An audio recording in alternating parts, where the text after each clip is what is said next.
지난 주일 설교 말씀을 다시 곱씹어 보면서 아마 당신도 마음속에 이런 질문 하나쯤은 품어보셨을 것 같아요. 내 마음은 지금 대체 어디를 향하고 있는 걸까 하는 그런 질문이요. 바로 그 질문이 지난 설교의 시작이자 끝이었죠. 사실 우리 모두의 이야기이기도 하고요. 설교 배경이 다윗 왕가였잖아요. 네, 맞습니다. 근데 당시 상황을 떠올려 보면 정말 복잡하고 어지럽더라고요. 왕조가 그야말로 풍전등화의 위기였죠. 그랬죠. 장남 암논은 이미 비극적으로 죽었고 모두가 다음 왕으로 생각했을 아들 압살롬은 그 형을 죽인 살인자가 돼서 나라 밖으로 도망친 상태였고요. 아고지로서 또 왕으로서 다윗의 나음이 얼마나 갈기갈기 찢겼을까요? 바로 그 지점에서 이야기가 시작됩니다. 설교의 핵심 구절이었던 사무엘하 14장 1절. 스루야의 아들 요압이 왕의 마음이 압살롬에게로 향하는 줄 알았다. 네, 이 한 문장이 모든 사건의 방어쇠가 되거든요.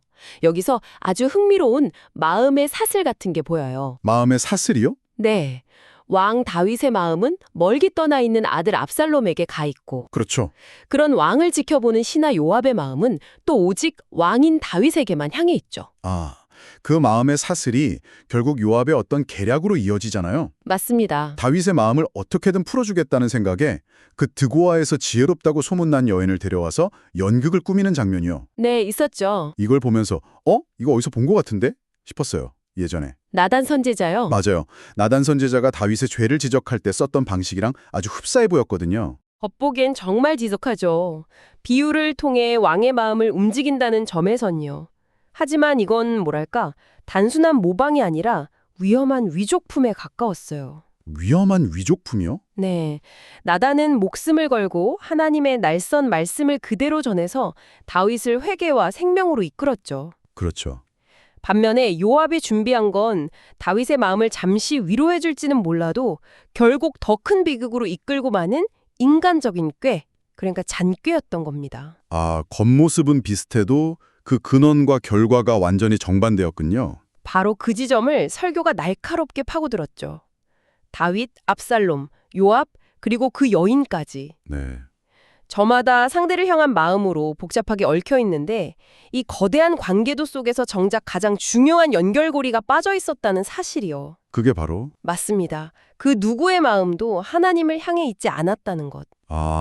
이것이 다윗 가문에 닥친 비극의 진짜 뿌리라고 설교는 진단합니다.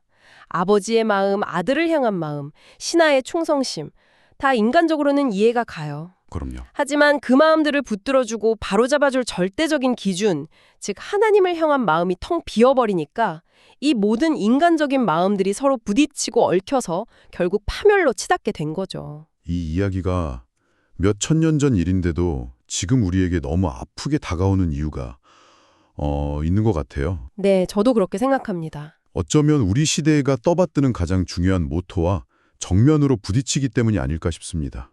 설교에서도 언급됐던 네 마음이 시키는 대로 하라. Follow your heart, 우리 시대의 복음이라고 해도 과언이 아니죠. 특히 스티브 잡스가 스탠퍼드 대학 졸업식에서 했던 그 연설은 거의 경전처럼 여겨지잖아요. 그렇죠. 당신의 시간은 한정되어 있습니다. 다른 사람의 삶을 사느라 시간을 허비하지 마십시오. 가장 중요한 것은 당신의 마음과 직관을 따라가는 용기를 가지라는 것입니다. 이 말을 들으면 정말 가슴이 뛰죠. 맞아요. 뭔가 억압됐던 것에서 벗어나는 해방감, 내 삶의 주인이 되는 듯한 용기를 주니까요. 그렇죠. 그 메시지가 가진 힘은 분명 강력합니다.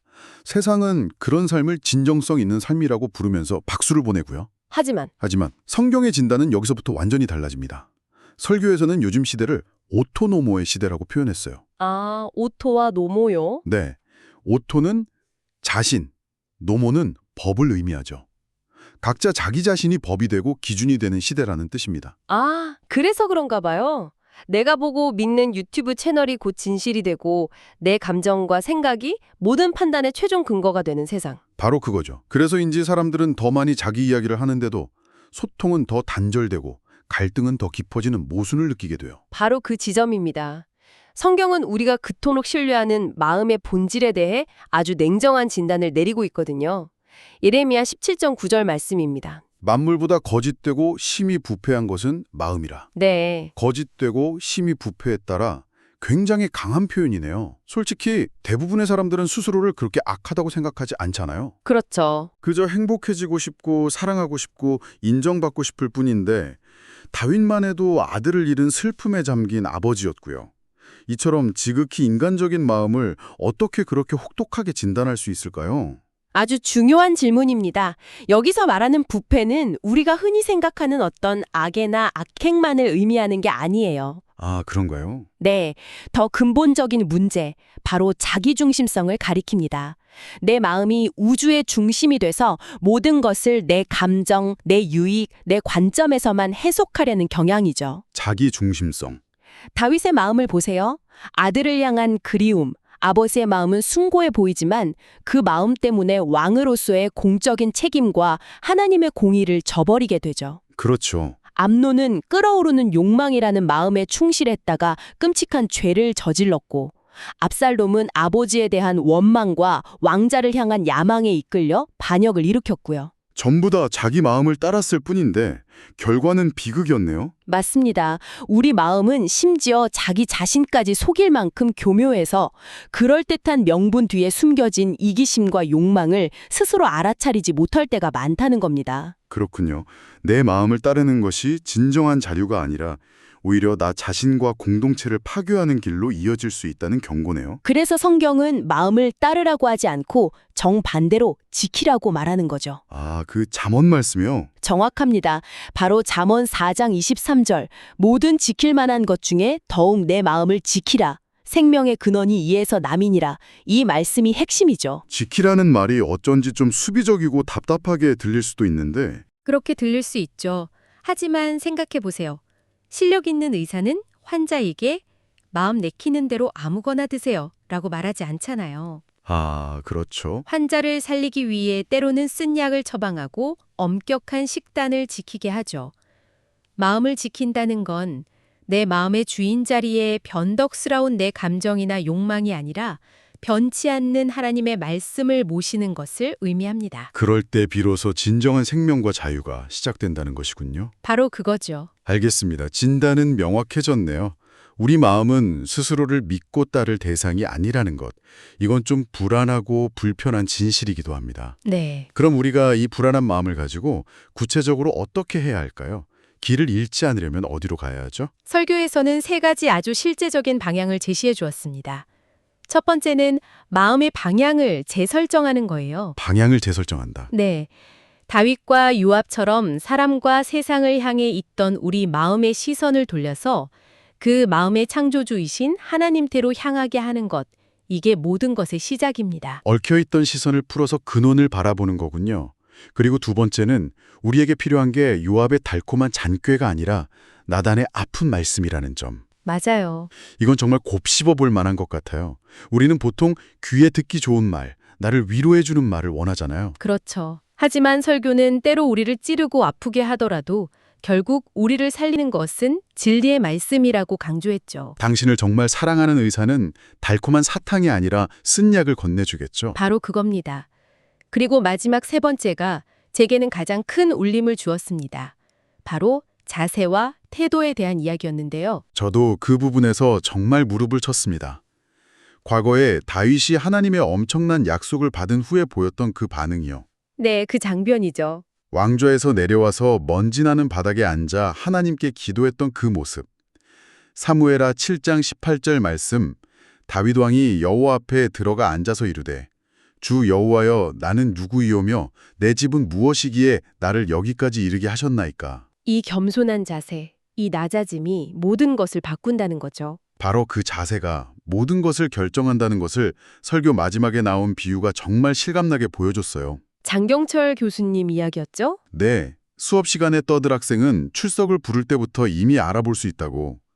몸의 자세가 칠판을 향해 있는 게 아니라 옆 친구를 향해 비스듬히 앉아있는 학생은 반드시 떠들게 되어 있다. 와, 정말 그렇지 않나요? 그 학생의 마음이 이미 친구에게 가 있으니까 몸이 자연스럽게 그쪽으로 향하는 거고 결국 행동으로 이어지는 거니까요. 우리 삶도 똑같다는 생각이 들었어요. 내 삶의 자세, 내 마음의 방향이 어디를 향하고 있는지가 결국 내 인생의 모든 것을 결정하겠구나 싶더라고요. 그렇습니다.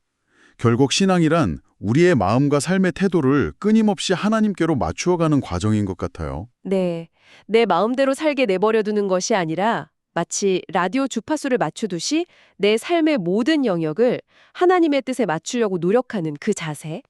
그 자세를 가질 때 비로소 흔들리던 우리의 마음이 하나님 안에서 중심을 잡고 그분의 선하신 뜻을 이루는 통로로 쓰임받을 수 있게 되는 것이죠. 오늘 이야기를 쭉 나누어 보니 결국 이 한 문장으로 정리되는 것 같습니다. 내 마음은 무조건적으로 신뢰하고 따라야 할 완벽한 나침판이 아니라 하나님의 말씀이라는 지도 안에서 끊임없이 방향을 확인하고 지켜내야 할 소중한 정원과 같다는 것.